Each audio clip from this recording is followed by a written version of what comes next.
Bismillahirrahmanirrahim. Assalamu alaikum, dear students. I am Tanveer Mir, and today I am going to discuss with you your favorite topic, tenses. You have been reading these tenses since your first class, I think so, and still you are facing the same problem. So, dear students, today we are reading them once and for all. आज हम इन्हें इस अंदाज से पढ़ेंगे कि मैं आपको वो चीज़ें नहीं बताऊंगा जो है क्लास 1 से पढ़ते आ रहे हैं, बल्कि मैं इनके यूजेजेस बताऊंगा, इनमें पॉसिबल मिस्टेक्स बताऊंगा. इज इट क्लियर कि किस तरह से जब हम लॉन्ग सेंटेंस लिखते हैं तो टेंस को कैसे लेके चलते हैं.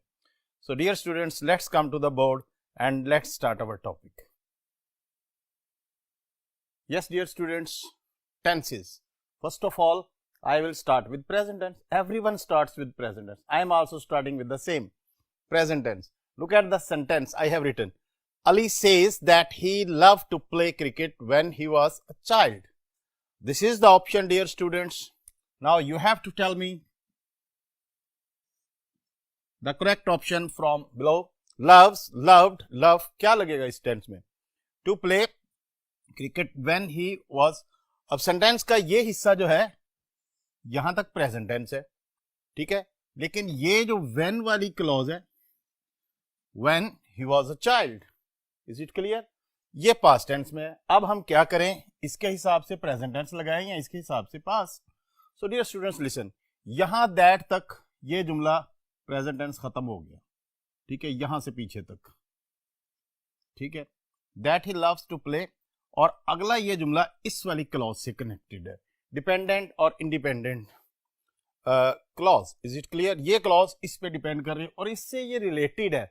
अब हमने इसका टेंस, क्योंकि ये क्लॉज इस क्लॉज से रिलेटेड है, जो इस टेंस में फॉलो होगा वही वहां पे फॉलो होगा. तो कौन सा लगाएंगे? When he was a child. ये देखिए, ये कौन सा टेंस है? पास्ट टेंस है. और यहां पे भी हम क्या लगाएंगे? He loved. So B option will be our right answer. इस तरह से डियर स्टूडेंट्स हमने क्लासेस को लेके समझना होता है, ठीक है. और मैं अगर कहूँ ये आगे, बहरहाल आगे मैंने थोड़ा सा बताने की कोशिश की है, बेसिक्स जो है. मसलन प्रेजेंट इंडेफिनेट टेंस, इंडेफिनेट में फर्स्ट फॉर्म एस फॉर्म. इसी का मसला होता है कि ही और शी के साथ अली है तो गोज लगाना है. Is it clear? इस तरह से कॉन्टिन्यूस टेंस में इस, एम, आर और आईएनजी फॉर्म लगाते हैं. It is raining now. इसी तरह से परफेक्ट टेंसेस में has, have, had and third form यानी कि पास्ट पार्टिसिपल यूज करते हैं. He has just reached. Perfect continuous tenses में will have been, has been, have been plus ING form. It has been raining since morning. जहां पे भी since for ये आ जाए तो हम परफेक्ट टेंसेस में आईएनजी फॉर्म यूज करते हैं. So this is basic, and you know it all. You know all these things very well because you have been reading. But I will tell you its uses, especially how to identify that we have to use present tense. कैसे हमें पता चलेगा कि present tense? So these are the keywords. These keywords play an important role in identifying the tense. इनकी मदद से हमने tense को पहचानना होता है. आमतौर पे तमाम present tenses में ये वाले words यूज हो रहे होते हैं. Daily, often, always, never, every. Every के साथ every month, every day, कुछ भी आगे टाइम की यूनिट हो सकती है. Usually, now, presently, look, these days. ये वाले जो हैं नीचे वाले, ये continuous tenses में यूज होते हैं. She is playing now, presently, look. इस तरह का जुमला जब हम कहते हैं, ओ देखो वो आ रही है, look, she is coming. Exclamatory part जो है सेंटेंस का, ठीक है, ये इस तरह जब एक्सक्लेमेशन लग गया तो आगे कॉन्टिन्यूस टेंस यूज करते हैं, ठीक है. These days, he is learning English these days. Just, already, never, since वगैरह ये सारे प्रेजेंट परफेक्ट टेंसेस में यूज होते हैं. He has just read, he has already gone, never, yet, recently, now and then. Now and then जो है ये present indefinite tense में यूज होता है, क्योंकि एक इडियम है, कभी कभार. Now and then she comes to see me, ठीक है, once a year. Is it clear? These two words are also show routines. So, dear students, we use this present tense mostly to show routines. Is it clear? To show facts, general truths. These are its uses. These are the keywords in such sentences. Let's come to the next board to learn its more uses. Here dear students, look at the board. Use number 1 habitual actions. ऐसे actions जो हम routine में करते हैं, regular करते हैं, उनके लिए हम present tense use करते हैं. और ये जो keywords हैं, he gets up at 8 o'clock every day. This word is a keyword which is showing his habitual action. कि routine में रोजाना, every day, daily, ठीक है, इस तरह के words होंगे. इस तरह से general truths जो है वो प्रेजेंट टेंस में बयान होती है. मसलन the earth rotates round its axis, ये जनरल ट्रूथ है. इस तरह से सारे साइंटिफिक फैक्ट्स जो है, साइंस के लिहाज से जो फैक्चुअल सेंटेंसेस हैं, वो इस टेंस में यूज होते हैं. मैथमेटिकल कैलकुलेशंस वो भी जनरल ट्रूथ्स में आती हैं, वो भी इसमें हम यूज करते हैं. Planned future action, next use है जी planned future action. We leave for Murree next Sunday. अब ये जो लफ्ज है next, it is typically use in future tense, but with the help of present tense we mean future. Is it clear? कि बाज दफा हम इस तरह के वर्ड्स को यूज करके प्लान्ड फ्यूचर के लिए अगले हम जा रहे हैं, वी लीव हम रवाना हो रहे हैं. So present tense can also be used for planned future actions. Proverbs. Morals are always in present tense. Kindness never goes unrewarded. It is a present tense. God helps those who help themselves. Exclamatory sentences with here. So dear students, exclamatory sentences with here and there. इस तरह के जुमले आमतौर पे आ जाते हैं. There she comes. लो वो आ गई है. हालांकि इसका तर्जुमा इस तरह का. There she falls. There he enters. तो इस तरह के जुमलों में भी हम देर वाले जुमलों में भी प्रेजेंट टेंस यूज करते हैं. लुक इट इज रेनिंग, यहां पे प्रेजेंट कॉन्टिन्यूस टेंस यूज करेंगे. जब ये एक्सक्लेमेशन मार्क आ जाए, ठीक है, तो जो भी एक्शन आगे बयान किया जा रहा होता है वो एक्सक्लेमेटरी सेंटेंस और वो प्रेजेंट कॉन्टिन्यूस टेंस में हम करते हैं. इस तरह के सेंटेंसेस को भी आपने ज़हन में रखना है. डियर स्टूडेंट्स, यहां तक तो मैंने आपको बताया है, इसके मेन यूजेजेस बताए हैं, कीवर्ड्स बताए हैं. अब इस वाले हिस्से में मैं आपको कि जब हम लॉन्ग सेंटेंस लिखते हैं, खास तौर पर एंट्री टेस्ट में जब ये जुमला आता है, तो क्या पॉसिबल मिस्टेक्स होती है जो हम करते हैं. ट्रांसलेशन तो नहीं हमने करनी. We are not going for translation, we are going for its correct usage, specially in clauses. अब यहां पे टेंस इंडिपेंडेंट क्लॉजेज और पर्पस ये बयान करने के बाद, डियर स्टूडेंट्स, पहले नीचे फर्स्ट मसलन to show same time action use present tense. जुमला पढ़ें. I am eager to go to the concert because I love the strings, कि मुझे वो बैंड वाले द स्ट्रिंग्स पसंद है. I am eager. अब ये क्या शो किया जा रहा है इस जुमले में, इस सेंटेंस में देखें जरा. To show same time action दोनों में, कि जनाब मैं ईगर हूं because I love. Is it clear? इसके बाद सेकेंड सेंटेंस देखें. I know that I bought the right dress. Know से जुमला शुरू हो रहा है, प्रेजेंट टेंस से शुरू हो रहा है, आगे पास्ट टेंस आ गया. Is it clear? So this is the combination कि कब प्रेजेंट टेंस में आगे पास्ट टेंस आ सकता है, उस सूरत में आ सकता है. नंबर 2 को देखें. To show earlier action use past tense. Earlier action को बयान हो रहा है. Is it clear? मसलन I know that I played cricket when I was at my school. तो इस तरह से जो अर्लियर एक्शन है जब हम बयान करेंगे तो उसमें हम प्रेजेंट के बाद पास्ट लगा सकते हैं. Is it clear?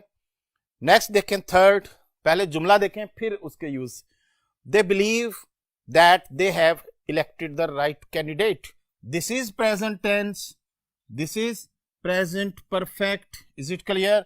Now learn its usages. Number 3 पे है. To show a period of time from point in past to present, के point in past से लेके present तक. Is it clear? इसको हम कहते हैं perfect tense, कि in past से शुरू हुआ है और अभी भी वो continuity की उसकी sense में आ रहा है. Look at this sentence now. They believe they have elected, कि उन्होंने पहले जो चुना था वो फैसला अब भी ठीक है. Earlier action use past tense. To show a period of time from point in past to present, कि माजी में जो किया था वो अब भी ठीक है. Next one, the doctor says that the patient will recover soon. अब इसमें देखें क्या कॉम्बिनेशन आ रहा है, इसमें कॉम्बिनेशन आ रहा है प्रेजेंट एंड फ्यूचर। ये कॉम्बिनेशन हम क्लास में कब यूज करेंगे, ये तब यूज करेंगे to show actions to come, कि जब आने वाले एक्शन की बात की जा रही हो फिर हम प्रेजेंट फ्यूचर कॉम्बिनेशन का बनाते हैं क्लॉजेज में।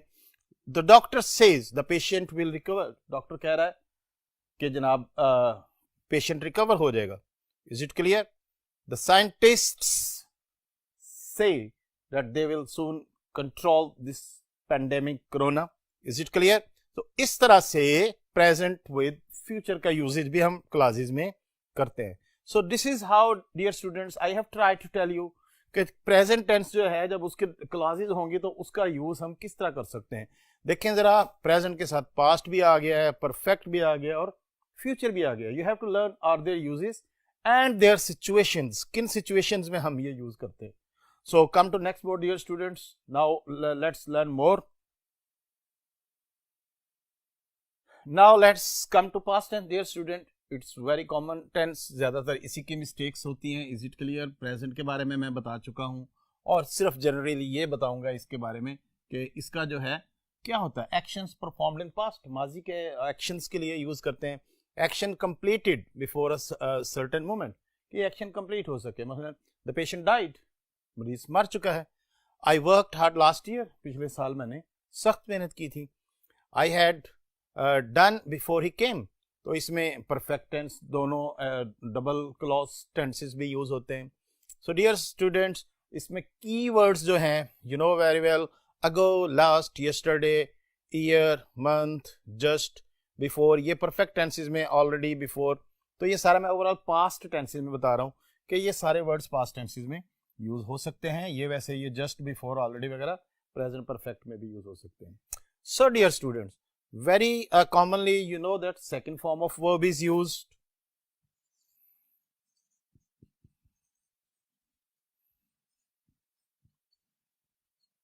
Verb like I worked hard, is it clear?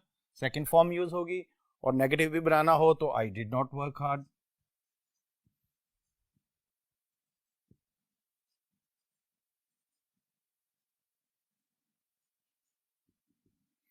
So dear students, very common, you know it very well. Again, I will again not tell you in detail कि जनाब इसमें कौन सी form, बस briefly इसमें बता दिया कि सेकंड फॉर्म यूज होती है बस पास्ट टेंस में, और पास्ट परफेक्ट में had plus third form use होती है। Is it clear?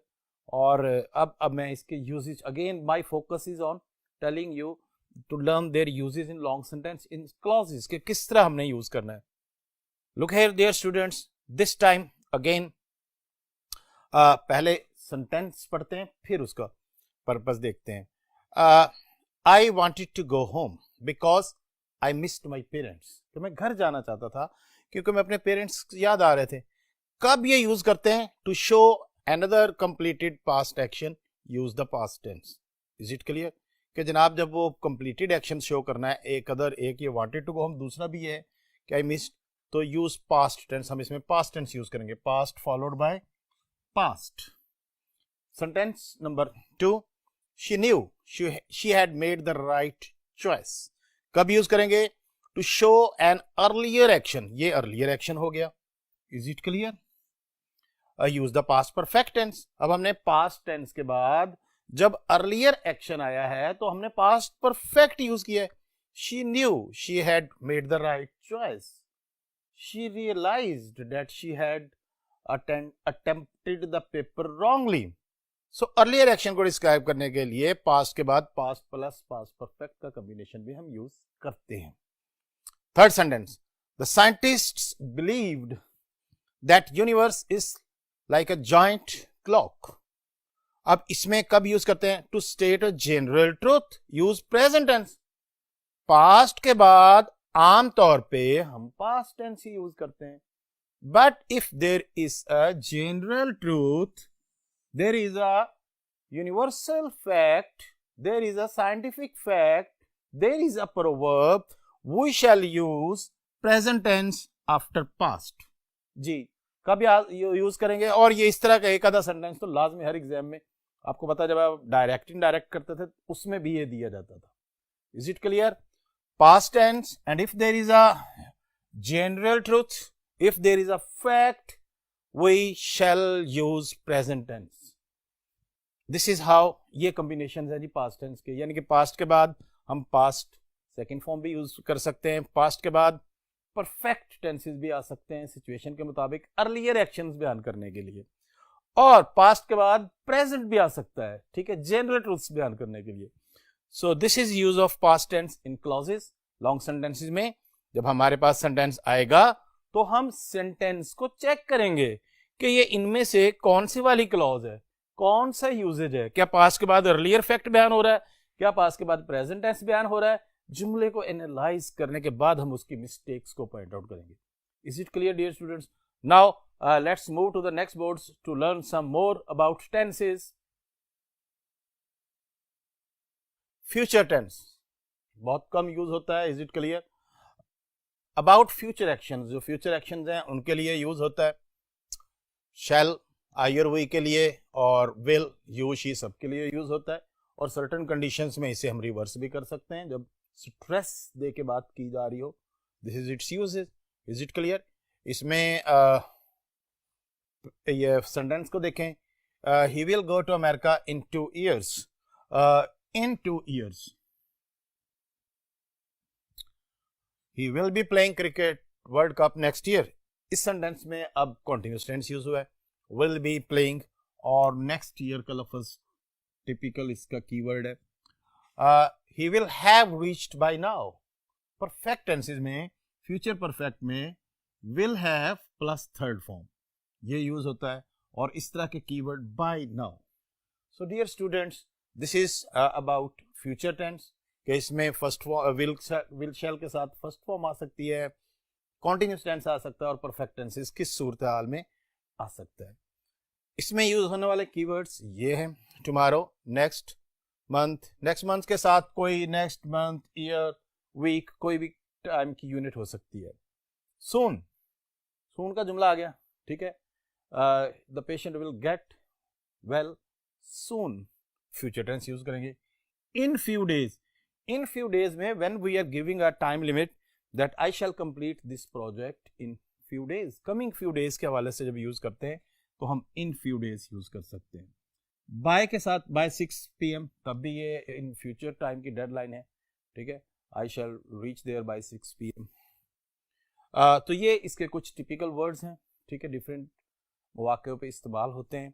Let's come to, इसका भी मैं आपको, क्योंकि I am telling you basic चीज़ें ये बता दी हैं कि ये फॉर्म यूज़ होती है, ये हेल्पिंग वर्ब यूज़ होता है. नाउ यूजेज मैं आपको ज़्यादा सिखा रहा हूँ because we are reading about entry test. ये स्टूडेंट्स, यस स्टूडेंट्स, देखें ज़रा फर्स्ट सेंटेंस देखें. इसमें मैंने पर्पस पहले लिख दिया है, ठीक है, डिफरेंट स्टाइल यूज़ कर रहा हूँ ताकि आप इसको समझ सकें. To show actions happening at the same time, use present tense. कि जब हम फ्यूचर टेंस में कोई जुमला शुरू कर रहे हैं, is it clear? I will be so happy if they fix my car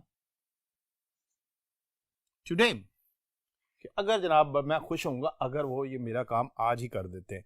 अब इसमें क्या है? To show action happening at the same time. ये वाला एक्शन वो सेम टाइम चाह रहा है, इसलिए इसमें हमने फ्यूचर के बाद प्रेजेंट टेंस यूज किया है. Next sentence, to show an action earlier action use past tense. Future हमने यूज किया है, ये देखें जरा. You will surely pass this exam, ठीक है. इफ यू स्टडीड हार्ड, आमतौर पे ये जो जुमला होता है इफ यू स्टडीड हार्ड, ये हम वैसे तो सब्जंक्टिव मोड में यूज करते हैं, लेकिन फ्यूचर में इसका कॉम्बिनेशन बनाते हैं जब हम बात कर रहे हो शो एन अर्लियर एक्शन, कि अगर आपने इस एक्शन से पहले ये वाला एक्शन कर लिया तो आप पास हो जाएंगे. Is it clear? So this is past tense with future. Next one, to show future action earlier then actions of independent clause, कि उससे पहले हो चुका है, यूज प्रेजेंट परफेक्ट टेंस. कब यूज करेंगे फ्यूचर के साथ? जरा देखें. The college will probably close its doors next summer, कि अगले समर तक कॉलेज जो है वो दरवाजे बंद कर देगा. तो ये फ्यूचर टेंस आ गया यहां तक. If enrolments have not increased, यहां पे ये कंडीशन का जिक्र आ गया. Is it clear?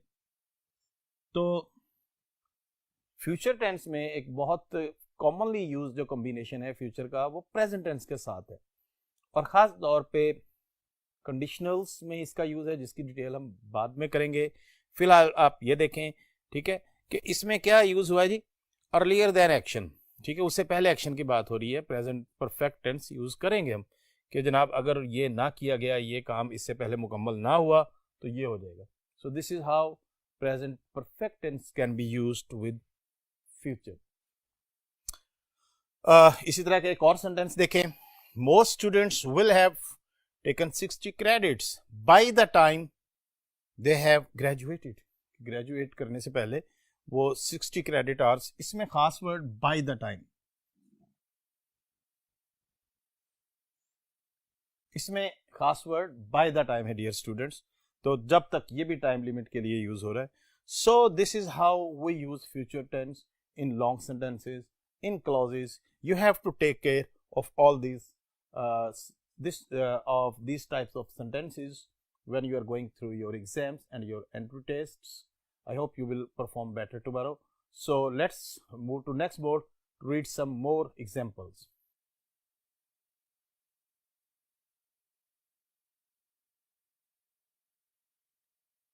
Yes, dear students, we read about tenses, and when we read about tenses, we must also know about gerunds and infinitives. Infinitive is to plus first form. Gerund is ing form. Strictly speaking, they are not verbs, but they convey some sense of action. So we have to learn them. कि इनका क्या function होता है sentence में. Sometimes ये sentence के दरमियान में आते हैं, जैसे he wants to become a doctor. Becoming a doctor. अब यहाँ पे एज ए सब्जेक्ट यूज हो रहा है, एज ए, जैसे आम नाउन एक यूज होता है. Is it clear? There are different types of infinitives. For example, look here, we had planned to watch, to plus first form, all the events of the Olympics. तो this is simple form of infinitive, the to plus first form use हो रहा होता है. Next one देखें, seeing those athletes perform is always a great thrill. Here it is ing form, gerund functioning as a subject. Is it clear? Next sentence, number 3. The women's hockey team had hoped to have won. To have won. It is called perfective form of infinitive. To इसमें लगता है, have लगता है, और to have third form लगती है. Dear students, it is called a perfective form of infinitive. To be chosen as an Olympian must be biggest thrill in any athlete's life.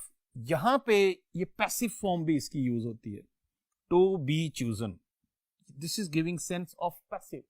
So these are different forms of infinitives and gerund. Now let's see more detail on to the next board. In this part I will tell you mostly कि ये जो हमें gerunds और infinitives आते हैं, किस तरह के verbs के साथ आते हैं. Verbs followed by an infinitive, ये वो verbs हैं जिनके बाद हम आम तौर पे infinitive यूज करते हैं. Agree, aim, hope, prefer, refuse, fail, mean, strive, hesitate. Look at the sentence. He refused to help. Now this infinitive has been used with refused. So there are certain verbs जिनके बाद हमें to plus first form यानी कि infinitive use करना होता है. He aims to become a doctor and I hope you will get good marks. He hesitates to enter the room. So this is how we can use these verbs followed by an infinitive. Next, verbs followed by an object and an infinitive. ये वो verbs हैं जिनके बाद पहले एक object आएगा, फिर infinitive आएगा. वर्ब के इसमें ये देखें, इसमें वर्ब के फौरन बाद इन्फिनिटिव आ गया था. Is it clear? और यहाँ पे देखें, आई एडवाइज्ड हिम, यहाँ पे ऑब्जेक्ट जो भी पर्सन होगा वो होगा I advised him to work hard. So these are, ये advise, expect, require, want, I want him not to go there. तो इनके बाद ऑब्जेक्ट के साथ ये यूज होते हैं. Next, verbs followed by a gerund. appreciate, deny, enjoy, risk. ये इस तरह के बहुत सारे verbs हैं जिनके बाद हम gerund use करते हैं. I enjoy playing cricket. Now look here. This playing has been used with enjoy. I enjoy playing cricket. This is verb, this is gerund. तो इस तरह से बाद verbs के बाद हम gerund use कर सकते हैं. Deny, he denied stealing the pen. Is it clear? Next one. Verbs followed by a preposition and a gerund. ये वो verbs हैं जिनमें पहले verb के बाद पहले preposition लगेगी और फिर gerund use होगा. Believe in, insist on, succeed in, confess to, object to. He succeeded in. Now look here. This is verb, this is preposition, this is gerund. तो ये वो वाले हैं verbs जिनके बाद verb, then preposition, then gerund. So dear students, this is different different types of usages of gerunds and infinitives that I have told you. So dear students, this topic has been completed, and I am sure your tomorrow's test will be fine, because you will remember all those things about tenses that I have told you today. So dear students, we shall continue in the same with further detail with other topics. So till then, Allah Hafiz.